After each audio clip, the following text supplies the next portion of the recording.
উলুবনে মুক্তা ছড়ানো এই বাগধারাটি সবাই পড়েছেন। ছোটবেলায় এই বাগধারা পড়েননি এমন কোনো মানুষ কিন্তু খুঁজে পাওয়া যাবে না। তবে এই উলুবনে মুক্তা ছড়ানো বাগধারা সেই উলুবন কি দেখেছেন? হয়তো অনেকেই দেখেছেন। আমি শিওর 90% মানুষ জানেন না উলুবন কোনটি বা কাকে বলে। চলুন আজকে আমি আপনাদের উলুবন দেখিয়ে দিব, তার সঙ্গে জানিয়ে দেব সেই উলুবনের অনেক কিছু তথ্য। উলুবনে মুক্তা ছড়ানো বাগধারাটি কেন এসেছে তা আমি ভিডিওর শেষে বলবো। তার আগে জেনে নেই এই উলু বনের এই উদ্ভিদটি সম্পর্কে। মূলত এই যে উলু যে বনটি দেখা যাচ্ছে এটি হলো খড় বা ঘাস জাতীয় একটি উদ্ভিদ। এর উচ্চতা 2 থেকে 3 বা 4 মিটার পর্যন্ত লম্বা হয়ে থাকে। এটি কাশফুলের মতোই শুভ্র সাদা নরম তুলতুলে উদ্ভিদ। এই উদ্ভিদটি নদীর পাড়ে বা নিচু জমিতে জন্মলাভ করে থাকে।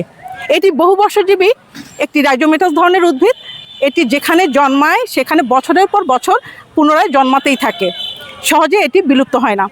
এই উদ্ভিদটি এশিয়া, অস্ট্রেলিয়া, আফ্রিকা এবং দক্ষিণ ইউরোপের স্থানীয় প্রজাতি। তাছাড়া আরও অনেক দেশেই একে দেখতে পাওয়া যায়। এর বৈজ্ঞানিক নাম ইম্পেরেটা সিলেন্ড্রিকা। ইংরেজি নামগুলোও চমৎকার: কটন গ্রাস, ব্লেডি গ্রাস, থাচ গ্রাস। কটন গ্রাস বলা হয়েছে কারণ এর ফুল হলো সাদা তুলোর মতো তুলতুলে। এই উদ্ভিদটিকে ব্লেডি গ্রাস বলার কারণ হলো এই যে লম্বা পাতা রয়েছে এর দুদিকে এত ধারালো দাগযুক্ত যে যদি আমাদের দেহের চামড়ায় লাগে তাহলে কেটে যেতে পারে। এজন্য একে ব্লেডি গ্রাস বলা হয়ে থাকে। বাদামি ফিলামেন্টের চারপাশে রয়েছে সাদা সিল্কি তুলোর মতো ফুল। এই ঘাসকে কোথাও উল্লা বা চিরু ঘাসও বলা হয়ে থাকে। একটু বাতাসেই ভেসে বেড়ায় এই তুলোর মতো সাদা শুভ্র ফুলগুলো। বাতাসের মাধ্যমেই এর পরাগায়ন ঘটে থাকে। এখন আমি আসি সেই উলুবনে মুক্তা ছড়ানোর গল্পে। এই উলুবনে মুক্তা ছড়িয়ে দিলে সে মুক্তা যেমন এই উলুবনে সাদা শুভ্রতা খুঁজে পাওয়া যাবে না, তেমনি সেই মূল্যবান মুক্তোর কিন্তু দামও এই উলুবনে কিছুই থাকবে না।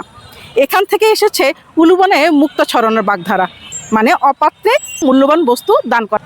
এই উলু খাগড়া বা উলুবনের একটি প্রবাদ রয়েছে। এই প্রবাদটি হলো, রাজায় রাজায় যুদ্ধ হয়, উলু খাগড়ায় প্রাণ যায়। অর্থাৎ ক্ষমতাবান লোকেরা যুদ্ধ করে আর নিরীহ মানুষরা প্রাণ হারায়।